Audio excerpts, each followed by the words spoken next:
Hello! Hello! Hello! Kumusta ka?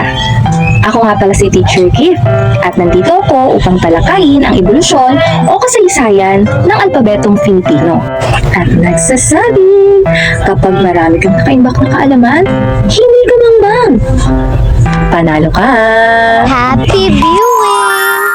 Sapagkat ang paksa ng video ito ay may kahabaan, akin itong hinimay-himay, hinati-hati o binahabahagi na parang siya na hindi ka kayang mahalin ng buo. Charis! Biro lang! Nice! Ngayon, simulan nating pag-usapan ng alpabetong Filipino bago dumating ang mga Kastila. Sa panahong ito, nakilala ang alibata o baybayin na sinasabing sinaunang sistema ng pagsulat ng ating mga katutubo. Ito ay mayroong 17 titik, 3 ang patini at 14 naman ang katinik. Ano nga ba ang alibata o baybayin? At bakit ito mahalagang malaman, maunawaan at matutunan ng sinuman, lalo tigit ng mga mag-aaral sa iba't ibang antas? Para sa inyong kabatiran, ang baybayin ang nagpasibol sa karunungan ng ating mga ninuno bago pa man dumating ang mga Kastila sa Pilipinas. Bagamat malabo pa ang usapin kung ito nga ba ang unang wikang ginamit ng ating mga katutubo, sapagkat kaalinsabay nito ang pagkakatuklas ng inscription sa binatbat na tanso ng Laguna o ang tinatawag natin sa Ingles na The Laguna Copperplate Inscription.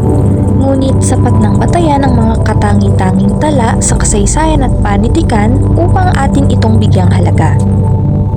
Ang baybayin ay hango mula sa salitang baybay na ang ibig sabihin sa wikang Ingles ay to spell. Subalit, ayon naman sa ibang mga tala, ito ay hango mula sa salitang baybay na nangangahulugang sa gilid ng pangpang.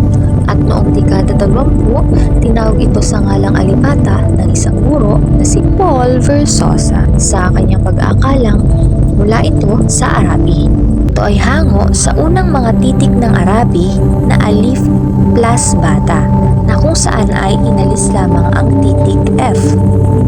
Subalit, ang ngalang alibata ay hindi rin nagtagal sapagkat walang matibay na datos na mula ito sa mga titik ng Arabi. Kung kaya't, ibinalit din ito sa ngalang baybayin. Ang hugis sa mga letra ng baybayin ay may pagkakahawig sa sinuunang Kawi script ng mga taga-Java, Indonesia na itinigil noong mga ika-14 na siglo.